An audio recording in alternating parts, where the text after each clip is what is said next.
Les aveugles se déplacent-ils mieux en ville?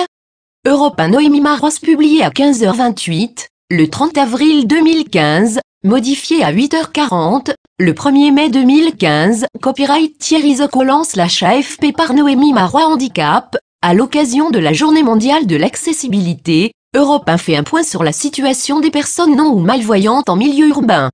Une amélioration, certes, mais trop lente. Voilà le constat des aveugles de France en cette Journée mondiale de l'accessibilité. Alors que leur fédération organise jeudi une journée de sensibilisation à Brest, le constat est amer. S'il y a des améliorations relevées dans les espaces publics, certains projets d'aménagement se font encore sans que les associations d'handicapés soient consultées. La loi est pourtant claire en obligeant à adapter la voirie aux besoins des 2 millions de personnes qui, en France, sont déficients visuels. Et ce chiffre devrait être plus important à l'avenir avec le vieillissement de la population. Que dit la loi? 2 lois concernent l'accessibilité des aveugles dans les espaces publics en France. La plus importante est, sans contexte, la loi accessibilité de 2005.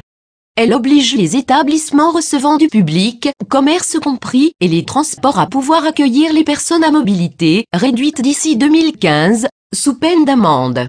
Or, en 2014, le gouvernement a décidé de laisser un délai supplémentaire pouvant courir jusqu'en 2024. Un arrêté du 15 janvier 2007 est ensuite venu préciser quelques points techniques afin de faciliter le déplacement des déficients visuels. Les passages piétons doivent ainsi bénéficier de plans inclinés et de bandes en relief, nommées bandes d'éveil à la vigilance, au niveau du trottoir. Les feux de circulation doivent aussi être pourvus de dispositifs sonores ou tactiles, bornes sonores et bandes d'éveil de vigilance.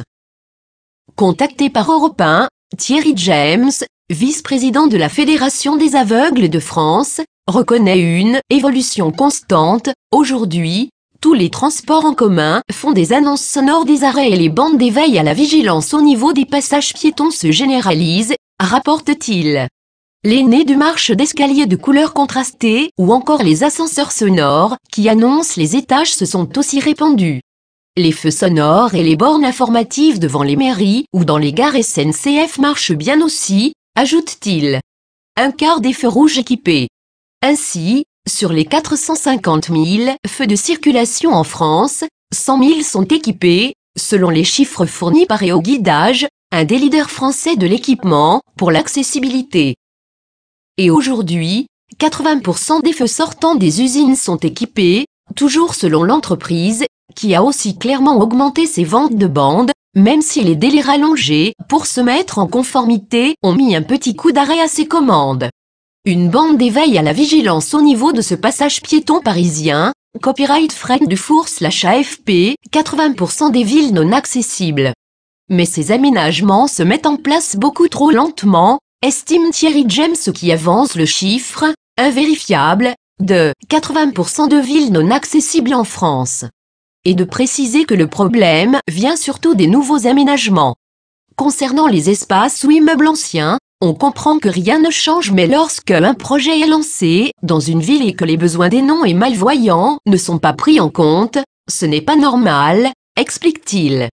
Et il rapporte l'exemple du tramway de Brest, construit il y a 3 ans seulement, où l'absence d'équipement adéquat met les aveugles en danger, selon lui. Trottoirs et centres commerciaux, les angles morts de l'accessibilité. Le principal point noir dans le déplacement des aveugles, selon leur fédération, se situe sur les trottoirs. Lorsqu'ils sont couplés avec des pistes cyclables et que le marquage au sol n'est pas en relief, le mal ou non-voyant ne peut deviner tout seul qu'il peut croiser des vélos. Avec des accidents à la clé. Sans parler des voitures ou des 2 roues qui se garent sur les trottoirs et qui peuvent surprendre l'aveugle dans son avancée. Mais Thierry James distribue aussi un mauvais point aux centres commerciaux, allez à Beaugrenelle, à Paris, qui a rouvert en 2014. Il n'y a rien pour les déficients visuels, alors qu'une bande au sol suffirait à les guider jusqu'à l'accueil. À Paris, 1200 km de voies à gérer. Contacté par Europe 1, la mairie de Paris a surtout cherché à mettre en avant ces projets. C'est ainsi que le cabinet de Bernard Jaumier, adjoint à la santé et au handicap, évoque le prochain réaménagement de la place de la Bastille et du quartier des Batignolles, qui seront conformes à la loi, ou encore la création dans chaque arrondissement de comité local du handicap, CLH, afin de favoriser la concertation entre associations et élus. Alors que la Fédération des aveugles de France avance que sur les 12 000 feux sonores de la capitale, 9 000 sont en panne, la mairie de Paris, qui rappelle par ailleurs qu'elle a 1200 km de voies à gérer, se défend: nous avons des contrats de maintenance pour la réparation des feux qui, certes, ne se fait pas toujours immédiatement.